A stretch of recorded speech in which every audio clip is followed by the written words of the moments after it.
hadis yang ke-8 di dalam kitab Arba'in Musafir. Faqala al-muallif hafizahullah ta'ala wa nafa'ana bihi wa bi ulumihi fid dharain amin. An Qatadah mursalan qala Rasulullah sallallahu alaihi wasallam, idza dakhaltum, apabila kalian masuk baitan, satu rumah, fasallimu, maka salamlah ala ahlihi, kepada penghuni rumah tadi. Jadi jangan nyelonong, salam dulu. Fa idza kharajtum, lalu apabila kalian keluar, fa audhi'u, maka titipilah ahlahu, kepada penghuni rumah tadi, bisalam, dengan ucapan salam lagi. Jadi salam lagi yang kedua. Hadis diriwayatkan oleh Baihaqi dalam Syu'abul Iman dan disahihkan oleh Al-Albani. Hadis ini menunjukkan bahwasanya termasuk adab safar adalah sebelum kita berangkat safar, hendaklah salam kepada keluarga rumah kita yang kita tinggalkan. Istri kita, anak kita disalami, assalamualaikum. Fungsinya apa salam seperti ini? Fungsinya adalah supaya orang-orang yang di rumah tadi mendapatkan keberkahan dari Allah Subhanahu wa ta'ala. Dari mana taunya? Dari dua dalil. Dalil yang pertama adalah di dalam Al-Quran. Allah Subhanahu wa ta'ala mengatakan, fasallimu ala anfusikum tahiyatan min indillahi mubarakatan thayyibah. Surat An-Nur ayat 61. Salamlah kepada diri-diri kalian, maksudnya kepada sesama muslim, tahiyatan min indillah, itu adalah satu penghormatan dari Allah, salam itu. Mubarakatan, dibarokai oleh Allah. Thayyibah, itu adalah ucapan salam yang baik. Jadi salam itu sifatnya berkah. Kita mengucapkan assalamualaikum ketika masuk rumah atau ketika keluar rumah, nah ini berkah bagi orang-orang yang di rumah. Maka kalau kita tidak salam, ini eman-eman. Semestinya keluarga kita dapat berkah, jadi nggak dapat berkah gara-gara kita tidak salam. Nah, maka selama kita tinggal pergi perjalanan, keluarga yang di rumah ini selalu mendapatkan apa? Barokah dari Allah Subhanahu wa ta'ala. Ini dalil yang pertama dari Al-Quran. Dalil yang kedua dari hadis Nabi sallallahu alaihi wasallam, ya bunayya, wahai anakku, idza dakhalta, apabila engkau masuk, ala ahlika, kepada keluargamu, fasallim, maka salamlah. Supaya apa? Takunu barakatun alaika, akan ada barakah untukmu yang mengucapkan salam, wa ala ahli baitika, demikian juga untuk keluarga rumahmu. Jadi berkahnya tidak hanya untuk kita yang salam, tapi juga untuk yang disalami. Ini hadis diriwayatkan oleh Imam Tirmidzi, dan hadis ini derajatnya kata Syekh Albani dhaif, tapi dhaif secara sanad saja. Adapun secara makna sahih, karena sesuai dengan ayat tadinya. Allah mengatakan mubarakah, itu salam itu dibarokai. Nah, inilah fungsinya kita mengucapkan salam ketika hendak safar. Kita bilang kepada keluarga yang di rumah, assalamualaikum. Kemudian kita ambil beberapa faedah dari hadis ini. Faedah yang pertama, hadis ini adalah hadis yang mursal. Mursal itu apa? Mursal itu seorang tabi'i meriwayatkan langsung dari Nabi, padahal namanya tabi'i tidak ketemu Nabi, berarti sanadnya putus. Ini namanya mursal. Tabi'i itu mestinya meriwayatkan dari sahabat, baru dari sahabat dari Nabi. Tapi ini jujuk dari tabi'i langsung Nabi, berarti kan putus. Nah, hadis yang mursal kan mestinya kan dhaif. Kenapa di sini Syekh Albani sahahahu, mensahihkan? Maka jawabnya adalah disahihkan itu karena dikuatkan oleh hadis-hadis yang semisal. Termasuk hadis yang sudah kita bacakan tadi, itu menguatkan hadis ini.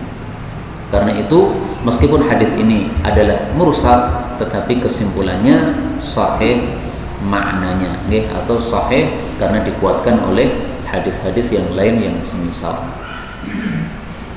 Selain itu, hadis mursal itu sebenarnya masih diperdebatkan oleh para ulama. Memang rata-rata ulama sekarang mengatakan mursal itu dhaif. Tapi coba kita lihat di dalam kitab Risalatu Abi Dawud ila Ahli Makkah. Surat Abi Dawud, penulis kitab Sunan, kepada penduduk kota Mekah. Nah, di situ beliau menjelaskan bagaimana kedudukan hadis mursal. Beliau mengatakan, wa ammal marasil, adapun hadis-hadis mursal, faqad kana yahtajju biha al ulama. Sungguh-sungguh para ulama berhujjah dengan hadis mursal, berdalil dengan hadis mursal fima madha, pada waktu-waktu yang lampau. Jadi ulama-ulama tempo dulu berhujjah dengan hadis mursal. Siapa contohnya ulama tempo dulu? Mithlu Sufyan ats-Tsauri, seperti Imam Sufyan ats-Tsauri, seperti Malik bin Anas, Imam Malik pemilik mazhab Maliki itu. Kemudian Imam Auza'i, hatta ja'a Syafi'i, sampai datang Imam Syafi'i, sampai muncul Imam Syafi'i. Fatakallama fiha, maka Imam Syafi'i bicara tentang hadis mursal, alias mengatakan hadis mursal itu bukan hujjah, hadis mursal itu dhaif. Wa taba'ahu ala dzalika Ahmad, lalu Imam Syafi'i diikuti oleh muridnya yaitu Imam Ahmad dan yang lain-lainnya, sampai akhirnya sekarang mereka mengikuti pendapat Imam Syafi'i. Hadis mursal adalah hadis yang apa? Dhaif, karena putus sanadnya. Kalau ulama-ulama dulu, Imam Malik, Imam Sufyan ats-Tsauri, Imam Auza'i, maka mereka justru malah berpendapat hadis mursal itu bisa dijadikan hujjah. Nah, maka hadis ini tadi, Qatadah ini kan tidak ketemu Nabi dia meriwayatkan dari Nabi, berarti mursal. Nah, sekarang kita terapkan ilmu tadi. Ini hadis mursal. Kalau menurut ulama-ulama dulu, Imam Sufyan ats-Tsauri, Imam Malik, Imam Auza'i, ini hadis bisa dijadikan dalil, tidak ada masalah. Kenapa? Mursal memang bisa dijadikan dalil menurut mereka. Tapi kalau kita ikuti sekarang pendapat yang beredar, hadis mursal itu dhaif, maka jawabannya adalah meskipun hadis ini mursal, tetapi akhirnya adalah sahahahu, sahih, karena dikuatkan oleh hadis-hadis yang semakna. Maka kesimpulan akhir, hadis ini bisa dijadikan hujjah. Silahkan kalau keluar rumah jangan langsung keluar, tapi jangan lupa ucapkan salam kepada keluarga kita. Assalamualaikum. Akan barokah di dalam rumah kita dan juga barokah bagi kita juga. Faedah yang kedua, dalam hadis ini saya katakan rawahul Baihaqi fi Syu'ab, diriwayatkan oleh Baihaqi di dalam kitab Syu'abul Iman. Kenapa harus ditulis fi Syu'ab? Karena kalau hanya disebutkan rawahul Baihaqi tanpa fi Syu'ab, ini biasanya maksudnya adalah riwayat Imam Baihaqi dalam kitab Sunan. Karena itu para ulama kalau meriwayatkan hadis yang dibawa oleh Imam Baihaqi, kalau bukan dari kitab Sunan, itu selalu ditulis kitabnya apa. Contoh di sini fi Syu'ab. Kenapa ditulis fi Syu'ab? Karena bukan di dalam kitab Sunan. Imam Baihaqi kitabnya banyak. Dari kitab yang banyak ini, yang paling terkenal kitab Sunan. Sehingga kalau disebutkan rawahul Baihaqi, udah, itu berarti langsung merujuk pada kitab Sunan. Nah, maka supaya orang tidak terkecoh, kemudian para ulama tambahi di sini fi Syu'ab, supaya kita tidak salah mencarinya. Carilah dalam kitabnya yang berjudul Syu'abul Iman, cabang-cabang iman. Nah, adab seperti ini dalam meriwayatkan hadis ini perlu kita perhatikan, karena sebagian orang itu menyampaikan hadis secara serampangan. Saya pernah mendengar satu hadis disampaikan orang, dia mengatakan hadis ini riwayat Imam Bukhari. Padahal saya sudah khatam Sahih Bukhari itu nggak ada hadis itu. Nah, maka saya tanya lagi, Sahih Bukhari itu diriwayatkan oleh Bukhari di mana? Ternyata itu diriwayatkan oleh Imam Bukhari di dalam kitab tarikh. Imam Bukhari kan punya kitab Sahih Bukhari, punya kitab tarikh, punya kitab Adabul Mufrad. Nah, kalau kita hanya mengatakan riwayat Bukhari, itu sudah dimafhumi oleh para ulama, itu riwayat Bukhari dalam kitab Sahih, berarti hadisnya sahih. Maka nggak boleh kita mengatakan ini riwayat Bukhari titik, padahal diriwayatkan dalam kitab tarikhnya. Itu nggak boleh. Harus kita jelaskan ini riwayat Bukhari dalam kitab tarikh. Kenapa? Karena kalau riwayat Imam Bukhari dalam kitab tarikh, ini hadisnya bisa sahih, bisa dhaif. Riwayat Imam Bukhari dalam kitab Adabul Mufrad itu bisa sahih, bisa dhaif. Tapi kalau riwayat Imam Bukhari dalam kitab sahih, itu udah diyakini pasti derajatnya apa? Sahih. Nah, maka kalau kita mengatakan ini riwayat Bukhari titik, padahal itu tidak ada di Sahih Bukhari, ini sama dengan kita menipu orang. Seolah-olah kita mengatakan ini hadisnya sahih, padahal ora sahih. Nah, tolong diperhatikan, menyampaikan hadis itu ada ilmunya, jangan serampangan. Kalau memang tidak tahu ilmunya, nggak usah menyampaikan. Tapi di sini terjemahnya tidak saya tampilkan ya, hadis riwayat Baihaqi tidak saya tambahi dalam kitab Syu'abul Iman karena sudah terwakili yang di atas ini fi Syu'ab. Hadis ke-9. Wa an Abi Hirr radhiyallahu anhu qala wadda'ani, telah berpamitan kepadaku Rasulullah sallallahu alaihi wasallam, faqala, maka Nabi sallallahu alaihi wasallam mengatakan, astaudi'ukallah, aku titipkan kamu kepada Allah, alladzi la tadhi'u wada'i'uhu, yang tidak akan sia-sia titipan-titipan kepada Allah. Hadis diriwayatkan oleh Ibnu Majah di dalam bab tasyi'il ghuzati, mengantar para orang-orang yang perang, wa wada'ihim, dan berpamitan mereka. Dan diriwayatkan juga oleh Ibnu Sunni dengan lafal yang lebih jelas, man arada, siapa yang ingin, ayyusafira, untuk bersafar, maka hendaklah sebelum bersafar itu falyaqul, hendaklah dia berkata, liman yukhallif, kepada orang yang dia tinggalkan, jadi keluarganya, astaudi'ukumullah alladzi la tadhi'u wada'i'uh, aku titipkan kalian kepada Allah yang tidak akan sia-sia titipan-titipan kepada Allah. Hadis ini dihasankan oleh Al-Hafidh Ibnu Hajar Al-Asqalani. Al-Hafidh itu julukan bagi Ibnu Hajar Al-Asqalani. Jadi ringkasnya, sebelum kita safar, selain kita mengucapkan Assalamualaikum, disunahkan juga untuk kita mendoakan seperti ini. Kita bilang kepada istri kita atau anak kita, astaudi'ukallah alladzi la tadhi'u wada'i'uhu. Biasanya kalau panjenengan safar, doakannya kan apa betul, Pak? Betul ya?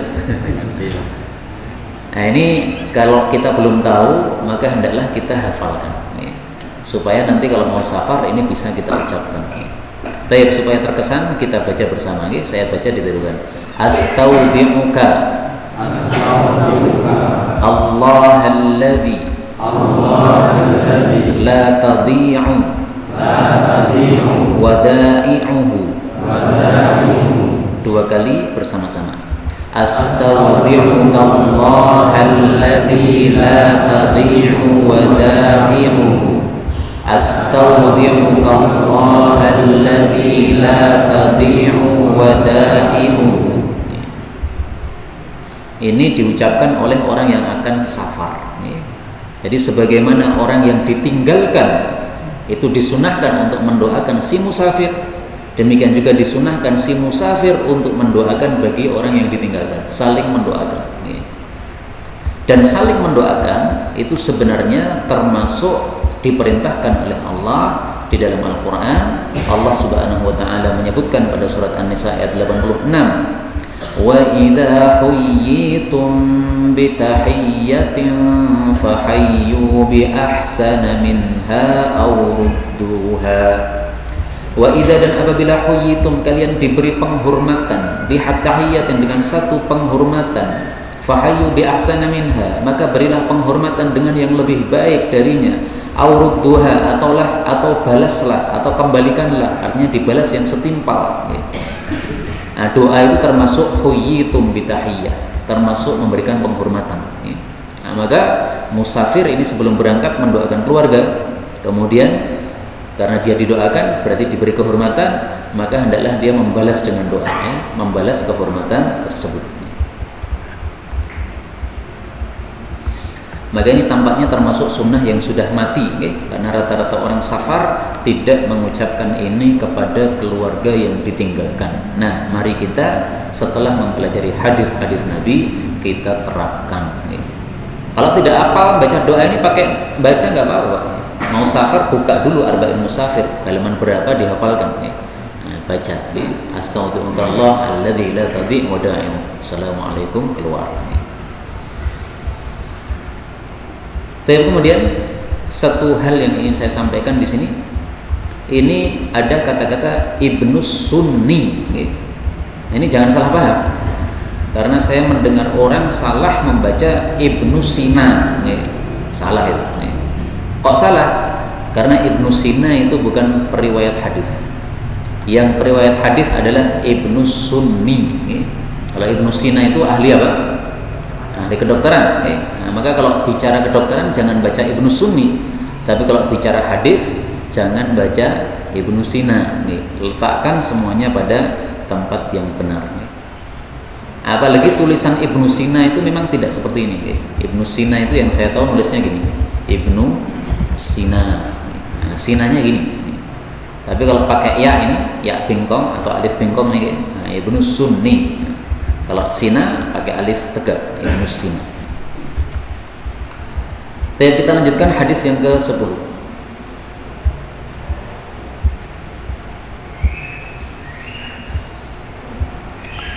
An Ummi Salamata qalat. Oh iya, dulu kita membaca hadis itu bersama, Pak ya. Udah, adab ini kita ulangi lagi. Mari kita baca bersama hadis nomor 10. An Ummi Salamata qalat ma kharaja an-nabiy sallallahu alaihi wasallam min baiti qattu illa rafa'a tarfahu ila as-sama' faqala Allahumma a'udzu bika an adilla aw udalla aw azilla aw uzalla aw adlima aw udlama aw ajhala aw yujhala alayya. Rawahu Abu Dawud wa sahhahahu al-Hakim. Zada Ibnu Asakir aw an abghiya aw yubgha alayya. Ini enggak ada harakatnya. Kalau perlu diharakati silahkan diharakati, ya. Aw an abghiya aw yubgha alayya. Dari Ummu Salamah, dia berkata, ma kharaja, tidaklah keluar an-nabiy sallallahu alaihi wasallam min baiti, dari rumahku, qattu, sama sekali, illa, kecuali rafa'a, beliau mengangkat tarfahu, matanya, ila sama, ke arah langit. Faqala, lalu berdoa, Allahumma ya Allah, a'udzubika, aku berlindung kepada engkau, an adilla, bahwa aku sesat, au udalla, atau aku disesatkan, au azilla, atau aku tergelincir, au uzalla, atau aku digelincirkan, au adlima, atau aku berbuat dolim, au udlama, atau aku didolimi orang, au ajhala, atau aku berbuat bodoh, au yujhala alayya, atau diperbuat bodoh terhadap saya. Ini hadis riwayat Abu Dawud dan disahihkan oleh Imam Hakim, dan diriwayatkan juga oleh Ibnu Asakir, tetapi ada tambahan. Tambahannya apa? Aw an abghiya, atau bahwasanya aku berbuat melampaui batas, au yubgha alayya, atau diperbuat melampaui batas terhadap saya. Ada orang lain melampaui batas kepada saya. Ini termasuk sunnah ketika keluar rumah yang juga sudah mati sunnah. Apa sunnahnya? Keluar rumah lihat langit. Tidak harus ini, pokoknya mata kita lihat langit. Jadi kepala tidak mendongak, nggak apa-apa. Yang penting matanya lihat langit.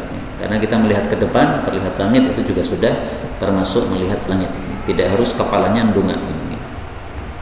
Nah, setelah melihat ke langit, membaca doa ini. Allahumma a'udzubika an adilla aw dhalla, 1, aw azilla aw uzalla, 2, aw adlima aw udlama, 3, aw ajhala aw yujhala alayya, 4, aw an abghiya aw yubgha alayya, 5. Jadi dihafalkan 5 kalimat ini. Seandainya cuma 4 kalimat saja sampai yujhala alayya, enggak apa-apa. Karena riwayat ini juga sahih, yaitu riwayat Abu Dawud hanya 4, sementara riwayat Ibnu Asakir ada 5 kalimat. Jadi ternyata banyak sunnah Nabi yang sudah mati.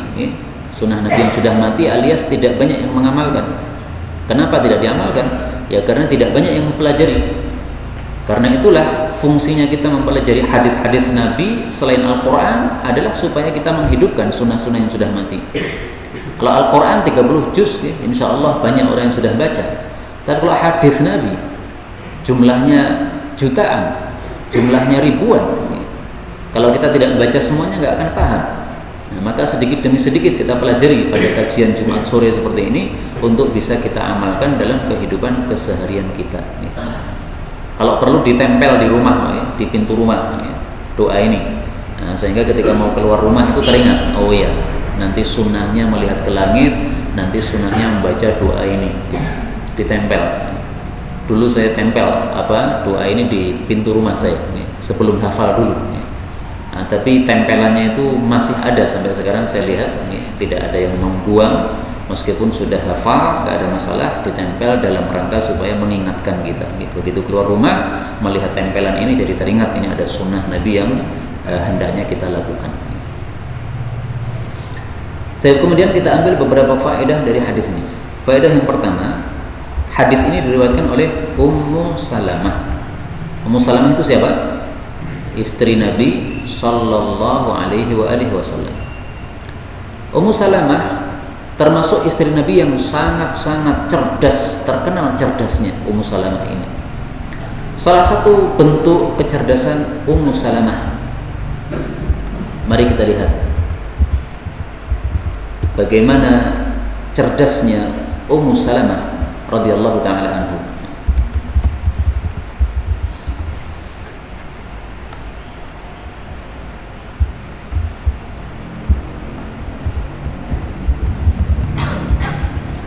Dalam kasus ketika Rasul Shallallahu Alaihi Wasallam akan melakukan umrah ke Mekah, tapi ternyata di tengah jalan belum sampai Mekah dicegat oleh orang-orang kafir, nggak boleh masuk. Kemudian terjadi perdamaian apa? Sulhul Hudaybiyah tahun 6 Hijriah. Nah, ini karena sudah niatan untuk umrah tapi ternyata terhalang, maka sunnahnya itu tidak usah melanjutkan karena memang nggak bisa. Tapi sunnahnya di tempat tersebut hendaklah segera melakukan tahallul, gundul di tempat tersebut. Nah, maka Rasulullah perintahkan kepada para sahabatnya, ini kita nggak bisa masuk Mekah, orang-orang kafir mencegat kita, maka kita tunda saja. Ya. Besok, tahun besok insya Allah kita umrah. Nah sekarang karena kita tertahan, maka sekarang semuanya silahkan gundul. Nabi itu biasanya Pak, kalau merintahkan sesuatu, para sahabat langsung keluar, mereka langsung lakukan. Kecuali dalam kasus ini saja, Nabi suruh gundul, semuanya diam, nggak ada yang mau gundul. Semuanya semangatnya perang wani. Ini kita mau berbuat baik kok dihalangi. Perang rapopo, mati rapopo. Suruh gundul nggak mau. Nah, maka Rasulullah dalam kasus tadi itu susah. Biasanya sahabat disuruh apa-apa langsung mau. Biasanya Nabi meludah itu langsung pada rebutan ngambil ludahnya Nabi. Nah ini disuruh malah menteleng kabeh. Maka Rasulullah masuk kemahnya dalam keadaan susah. Falamma lam yakum minhum ahad, tidak ada seorang pun berdiri, semuanya tetap duduk, semuanya nggak mau gundul. Dakhala ala Ummi Salamah, maka beliau masuk ke kemahnya Ummu Salamah. Fadzakara laha ma laqiya minan nas, maka dia ceritakan kisah itu kepada Ummu Salamah. Faqalat Ummu Salamah, Ummu Salamah ini cerdas, dia langsung terbersit padanya satu pemikiran. Ya Nabi Allah, atuhibbu dzalik? Wahai Rasulullah, apakah engkau suka hal itu, yaitu orang-orang mau gundul? Ukhruj, silahkan keluar. Thumma la tukallim ahadan, kemudian jangan bicara kepada seorang pun, diam aja udah. Minhum kalimatan, yang enggak usah ngomong apa-apa satu kalimat pun. Hatta tanhara budnaka, kamu sembelih sendiri untamu, wa tad'u haliqaka fayahliqaka, dan engkau perintahkan tukang cukurmu untuk mencukur engkau. Nah, Rasulullah dikasih usul oleh Ummu Salamah seperti ini, beliau menganggap ini usul yang bagus ini. Fa kharaja, maka beliau keluar dari kemah. Falam yukallim ahadan, tidak mengajak bicara seorang pun. Hatta fa'ala dzalika nahara budnahu, beliau langsung sembelih untanya. Wada'a halikahu fahalakahu, beliau minta supaya tukang cukurnya mencukur beliau.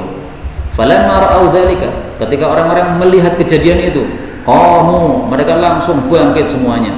Fanaharu, langsung menyembelih semuanya. Wa ja'ala ba'dhum yahliku ba'dhan, sampai-sampai sebagian mereka kemudian gunduli sebagian yang lain, saling gunduli, saling menggunduli sesama teman ini. Nah, ini hadis menunjukkan cerdasnya Ummu Salamah radhiyallahu taala anha. Dialah periwayat hadis ini, Ummi Salamah radhiyallahu taala anha. Faedah berikutnya, dalam hadis ini disebutkan bahwa Nabi sallallahu alaihi wasallam rafa'a tarfahu ila sama, mengangkat matanya ke arah langit.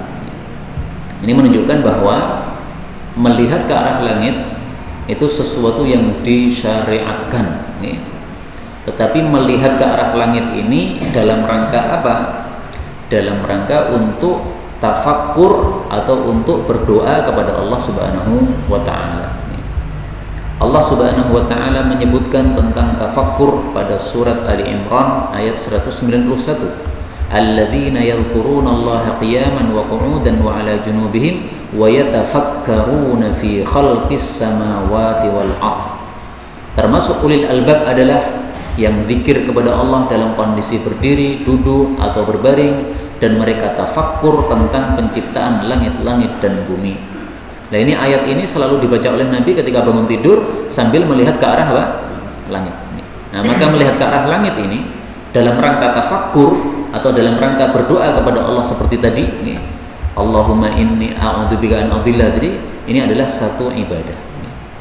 Jadi melihat ke arah langit bisa jadi ibadah, bisa juga tidak, tergantung niatnya apa, tujuannya apa. Nah, maka hendaklah kita melihat ke arah langit ini dijadikan bernilai ibadah dalam rangka mengikuti sunnah Nabi Sallallahu Alaihi Wasallam, membaca doa ini dengan mengangkat kepala kita atau apa, mata kita ke arah langit. Ini termasuk sunnah yang sudah mati, mengangkat mata ke arah langit untuk tafakkur atau untuk berdoa ketika keluar rumah. Hadis yang ke-11, mari kita baca.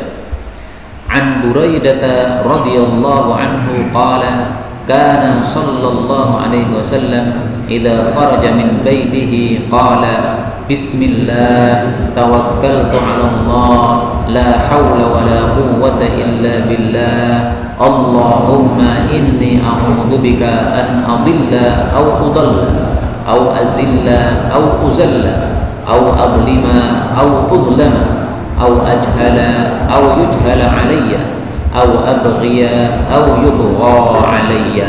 Rawahu Tabarani.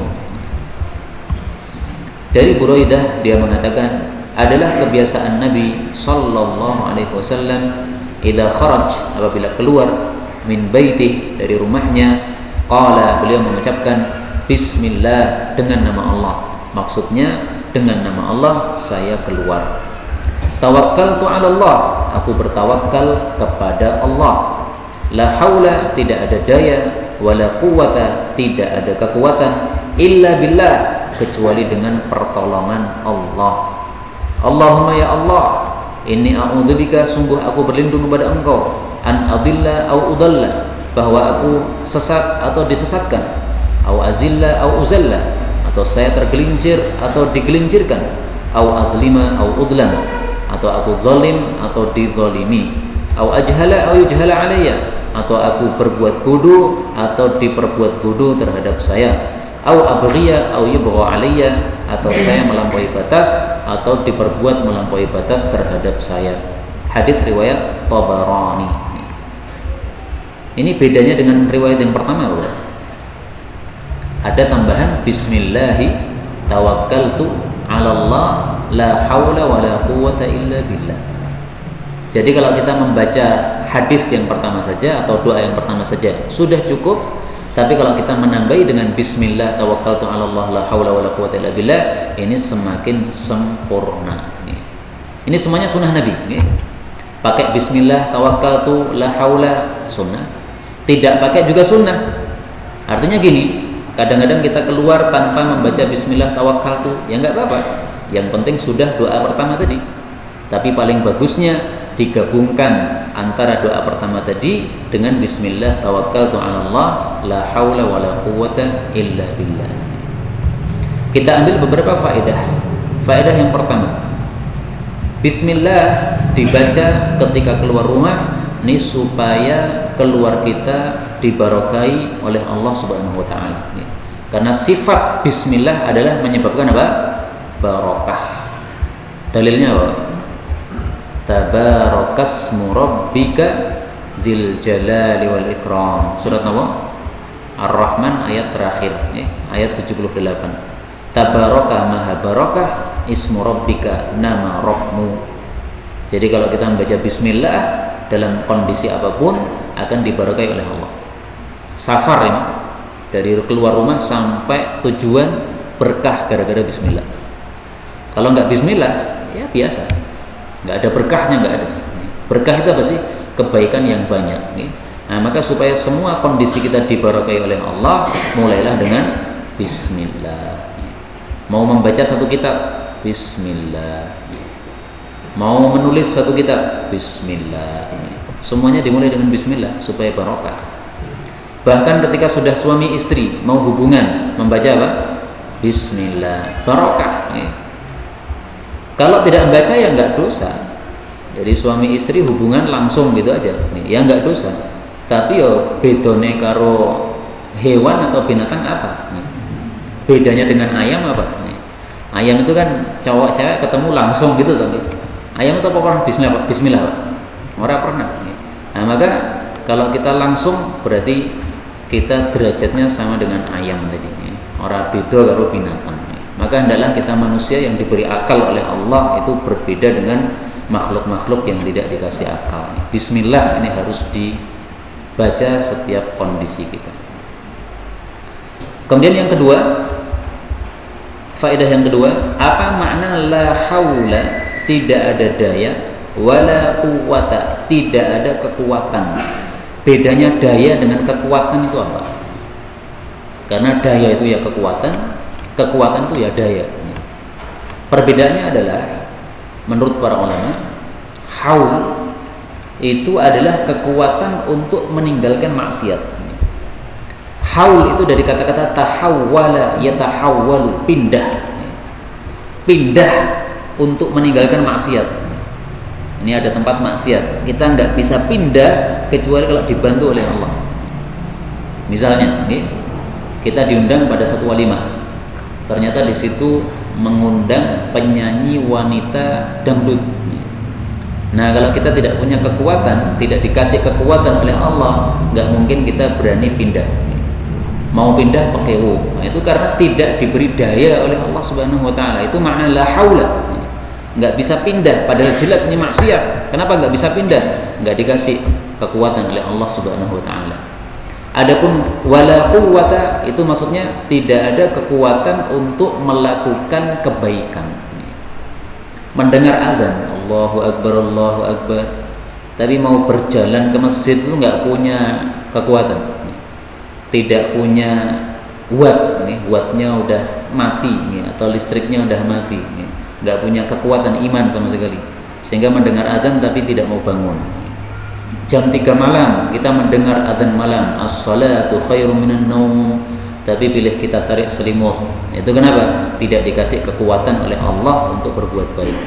Nah, itulah makna la haula, tidak ada daya untuk meninggalkan maksiat, wala quwwata, tidak ada kekuatan untuk melakukan kebaikan, illa billah, kecuali dengan pertolongan Allah Subhanahu wa ta'ala. Nah, terus fungsinya kalimat ini dibaca ketika keluar rumah apa?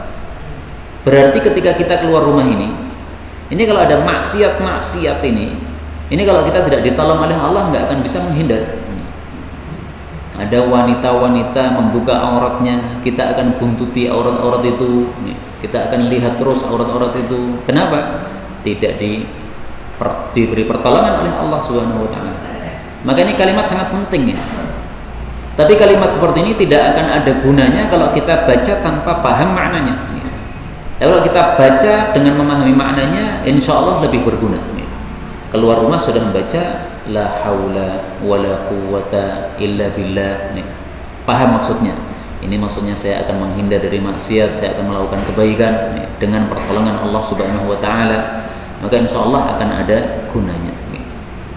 Karena itu supaya terkesan, mari kita baca doa ini bersama. Bersama aja nih, monggo.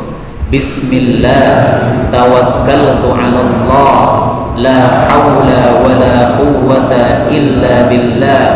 Allahumma inni a'udzubika an adilla aw udalla aw azilla aw uzalla aw adlima aw udlama aw ajhala aw yujhala alayya aw abghiya aw yubgha alayya.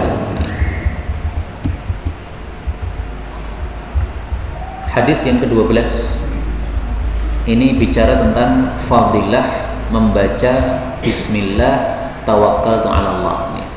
Kenapa pada hadis sebelumnya tadi kita disyariatkan membaca bismillah tawakkaltu 'ala Allah la haula wala quwwata illa billah? Apakah ada fadilahnya? Ada. Nah, mari kita baca bersama hadisnya. An Anas radhiyallahu anhu qala Rasulullah sallallahu alaihi wasallam idza kharaja ar-rajulu min baitihi faqala bismillah tawakkaltu 'ala Allah la haula wala quwwata illa billah fayuqalu lahu hasbuka qad hudita wa kufita wa wuqita fayatanahha lahu syaitan fayaqulu lahu syaitanun akhar kaifa laka birajulin qad hudiya wa kufiya wa wuqiya. Rawahu Abu Dawud wa sahhahahu Ibnu Hibban. Nah, di sini ada salah harakat nih. Fayuqulu. Ini mestinya apa? Yaqulu. Harakatnya salah. Tapi enggak apa-apa, tidak berkaitan dengan doanya nih. Dari Anas, Rasulullah sallallahu alaihi wasallam bersabda, "Idza kharaja ar-rajul," apabila seseorang keluar. Rajul itu sebenarnya artinya laki-laki, tetapi hukum ini berlaku untuk perempuan juga. Rasul mengatakan rajul karena waktu itu yang diajak bicara adalah murid-murid laki-laki. Apabila seorang laki-laki keluar min baitihi dari rumahnya, faqala lalu mengucapkan bismillah dengan nama Allah aku keluar, tawakkaltu 'ala Allah aku tawakal kepada Allah, la haula wala quwwata illa billah tidak ada daya untuk meninggalkan maksiat, tidak ada kekuatan untuk melakukan kebaikan kecuali dengan pertolongan Allah. Fayuqalu lahu, maka akan diucapkan kepada orang ini, yang mengucapkan siapa? Malaikat tentunya. Hasbuka, cukup bagi kamu. Kenapa sudah cukup? Qad hudita, kamu sudah diberi hidayah oleh Allah. Wa kufita, kamu diberi kifayah, kecukupan oleh Allah. Wa wuqita, kamu diberi wiqayah, penjagaan oleh Allah. Fayatanahha lahu, maka menyingkir terhadap dia asyaitan, setan. Artinya setan tidak bisa mengganggu karena sudah diberi penjagaan oleh Allah. Fayaqulu lahu syaitanun akhar, maka berkata kepada dia setan yang lain. Jadi sesama setan saling bilang, kaifalaka, bagaimana kamu bisa mengganggu? Bagaimana untukmu? Maksudnya bagaimana kamu bisa mengganggu? Birajulin, seseorang qad hudiya, sudah diberi hidayah, wa kufiya, sudah diberi kifayah, wa wuqiya, sudah diberi wiqayah. Hadis diriwayatkan oleh Abu Dawud, disahihkan oleh Ibnu Hibban. Jadi kesimpulannya, doa ini sangat-sangat penting. Bismillah tawakkaltu 'ala Allah la haula wala quwwata illa billah. Meskipun sekali lagi ini tidak wajib dibaca. Karena pada hadis yang pertama tadi tidak ada ini. Langsung Allahumma inni a'udzubika. Udah cukup pakai itu saja. Tapi alangkah baiknya kalau kita gabungkan hadis pertama, hadis kedua, sehingga dua-duanya diamalkan. Fadilahnya sangat besar. Ini mirip doa-doa yang lain. Misalnya doa keluar kamar mandi, ada banyak riwayat. Kita baca salah satu udah cukup. Tapi kalau semuanya sahih, kita baca semuanya lebih baik. Keluar dari kamar mandi, ghufranak. Kemudian ditambahi apa? Alhamdulillahilladzi adhaba 'annil adza wa 'afani. Bagi yang mensahihkan, karena sebagian ulama mendhaifkan.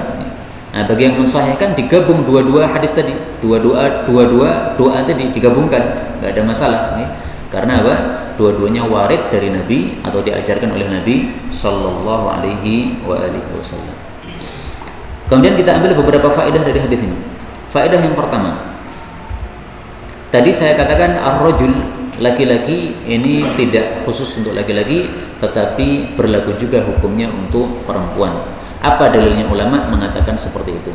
Dalilnya adalah sabda Nabi yang sangat terkenal, riwayat Abu Dawud, innaman nisa'u syaqaiqur rijal.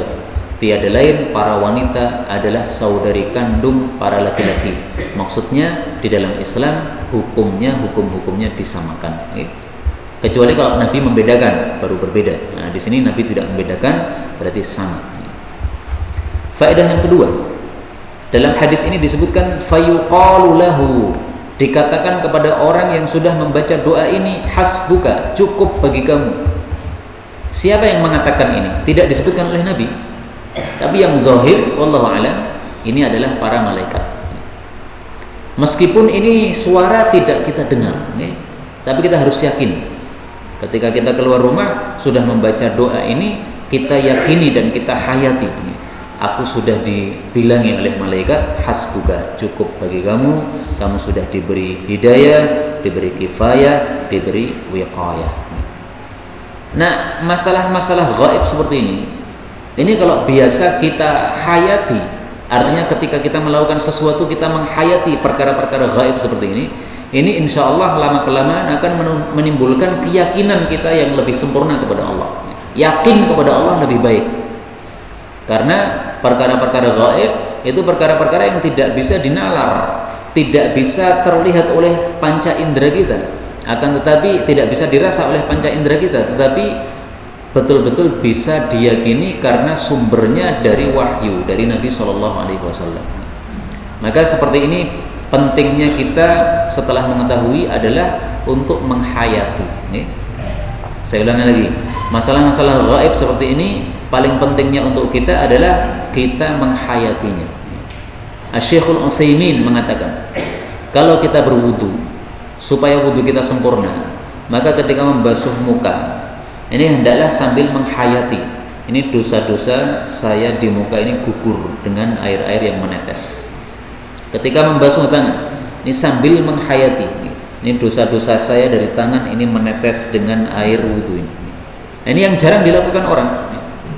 Rata-rata orang wudu ya udah wudu gitu aja, tidak ada penghayatan. Nah, ini PR untuk kita. Mari kita berusaha menghayati perkara-perkara gaib yang sudah disampaikan oleh Rasul Shallallahu Alaihi Wasallam.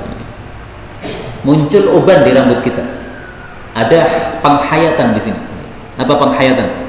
Satu uban muncul, satu pahala kita dapatkan.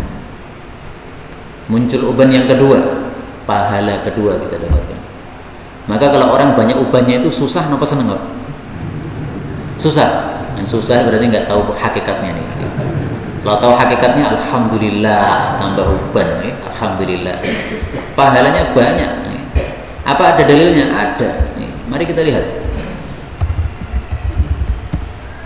Ma min muslimin yashibu syaibatan fil Islam.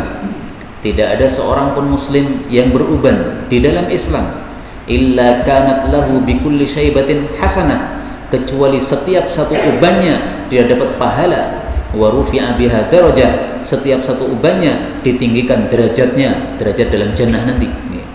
Jadi dua langsung ini, pahala dapat, derajat naik dapat. Makanya Nabi Ibrahim ketika muncul uban, Nabi Ibrahim tanya kepada Allah, ya Allah, ini apa ini? Orang-orang dulu itu nggak ada uban, Pak. Nabi Adam, Nabi Nuh nggak ada uban. Nah, begitu Nabi Ibrahim muncul uban, maka tanya kepada Allah, ya Allah, ini apa ini kok muncul putih ini? Allah menjawab, itu adalah kewibawaan. Jadi uban itu wibawa. Nah, maka Nabi Ibrahim mengatakan, ya Allah, tambahkan kepada saya wibawa. Jadi tambahkan uban saya. Itu Nabi Ibrahim. Oh, panjenengan malah bingung golek semir dikei semir, orang mudeng nih. Okay? Kalau orang mudeng itu muncul uban, alhamdulillah ya Allah tambahkan ubanku. Nah, itu tambah pahala. Saya kembali ke sini tadi. Mari kita berusaha menghayati perkara-perkara gaib yang sudah kita pelajari dari Rasulullah SAW. Termasuk ini tadi, malaikat mengatakan kepada kita, hasbuka qad qudita wa kufita wa wuqita. Kemudian dari sini juga kita ambil pelajaran yang lain, bahwasanya kadang-kadang malaikat-malaikat itu bicara sesuatu, kadang-kadang juga setan-setan itu bicara sesuatu, karena di sini juga disebutkan fayaqulu lahu syaitonun akhar, setan juga ikut nimbrung bicara. Tapi bicara-bicara seperti ini kadang-kadang diperdengarkan oleh Allah pada telinga manusia, kadang-kadang juga tidak. Artinya begini, kalau kita suatu saat mendengar satu suara, kita cari siapa yang ngomong, nggak ada. Nah, itu bisa jadi adalah suara apa? Malaikat atau setan. Ini sesuatu yang masuk akal, sesuatu yang memang bisa terjadi. Bahkan ada satu kitab judulnya apa? Hawatiful Jin, Hawatiful Jinan Ibn Abi Dunya. Telepon-telepon dari para jin. Maksudnya kadang-kadang kita mendengar satu suara, dicari siapa yang ngomong, nggak ada. Suara jelas dari rumah, tapi rumah itu kita lihat tidak ada orang sama sekali. Kamarnya kita buka, nggak ada orang, tapi jelas kita mendengar suara. Itu bisa-bisa dari jin atau dari malaikat.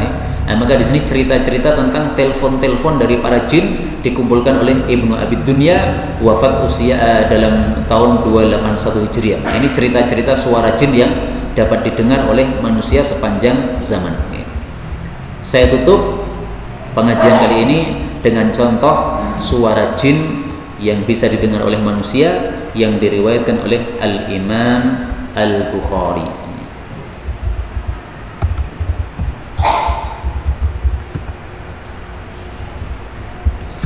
Ketika mati Hasan bin Ali, berarti cicitnya Nabi, darabat imra'atuhul qubbah, istrinya membikin kemah, membikin kubah, kemah ala qabrihi, di dekat kuburannya, sanatan, selama setahun.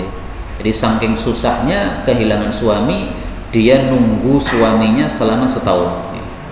Tsumma rufi'at, kemudian kemahnya dibongkar setelah setahun. Fasami'u shaihan yaqul, maka orang-orang mendengar seseorang yang berteriak, tapi nggak ada orangnya, hanya ada suaranya. Suara itu mengatakan, ala hal wajadu ma faqadu, apakah mereka mendapatkan apa yang mereka sudah kehilangan? Artinya apakah suaminya bangkit lagi, hidup lagi? Fa'ajabahul akhar, maka dijawab oleh suara yang lain. Ini juga nggak tahu siapa. Ini tampaknya para jin. Bal ya'isu fanqalabu, bahkan mereka sudah putus asa, akhirnya mulai meneh. Akhirnya pulang ke rumah, karena putus asa ditunggu 1 tahun kok tidak hidup lagi, akhirnya pulang ke rumah. Nah, ini contoh suara-suara jin yang bisa didengar oleh manusia yang diriwayatkan oleh Al-Imam Al-Bukhari. Berarti ini kisahnya kisah sahih ya. Maka kalau kita mendengar suatu suara nggak ada orangnya, nah ini bisa jadi dari jin, bisa juga dari malaikat. Wallahu taala alam bisawab. Inilah yang dapat kita pelajari pada sore hari ini. Benarnya dari Allah Subhanahu wa taala, dan apabila ada salahnya fa astaghfirullahal azim li wa lakum. Sisa waktu kalau ada pertanyaan, pembahasan, dipersilakan. Monggo, Pak. Salam tadi apakah boleh dilakukan atau diucapkan ketika rumah itu memang kosong? Oh, okay. Apakah salam itu diucapkan ketika rumah kosong? Maka jawabnya adalah ya, bahwa salam tetap disyariatkan untuk diucapkan meskipun rumah kita kosong. Misalnya kita habis safar nih, safarnya sekeluarga, berarti di rumah nggak ada orang. Nah, kita yang pertama kali masuk, apakah salam ataukah tidak? Kalau yang kedua masuk atau ketiga masuk, salam wajar ya, sudah ada yang masuk. Tapi ini kita sebagai orang yang pertama masuk, tetap juga untuk mengucapkan salam. Karena sebagian ulama mengartikan ayat tadi, fa idza dakhaltum buyutan fasallimu ala anfusikum, itu ada yang mengartikan ini maksudnya masuk rumah yang tidak ada penghuninya. Idza dakhaltum buyutan, kalau kalian masuk rumah-rumah yang tidak ada orangnya, fasallimu ala anfusikum, maka salamilah terhadap dirimu sendiri. Berarti apa? Assalamu alaina wa ala ibadillahis sholihin. Dia masuk rumah pertama kali nggak ada orang, mengucapkan apa? Assalamu alaina wa ala ibadillahis sholihin. Itu menurut tafsiran sebagian para ulama. Ada juga yang menafsirkan fa idza dakhaltum buyutan, kalau kalian masuk rumah-rumah, fasallimu ala anfusikum, maka salamlah kepada diri kalian, maksudnya salamlah kepada saudara kalian yang di rumah itu. Kenapa Allah mengungkapkan dengan kata-kata diri kalian? Karena muslim dengan muslim satu itu adalah seperti apa? Satu tubuh. Maka karena seperti satu tubuh, maka Allah mengungkapkan dengan kata-kata anfusikum, salamlah kepada dirimu sendiri, padahal maksudnya kepada saudaramu sesama muslim. Maka itu bisa diterapkan, tafsir tadi bisa diterapkan. Assalamu alaina wa ala ibadillahis sholihin. Ada lagi?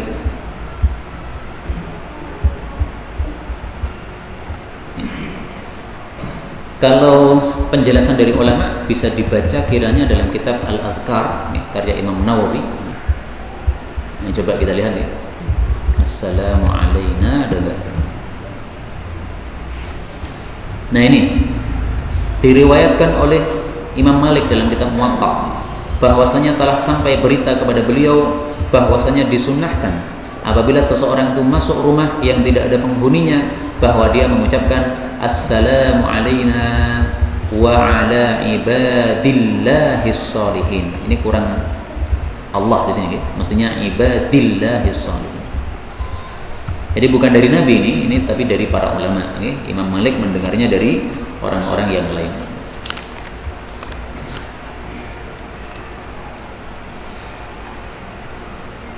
Kemudian ada pertanyaan,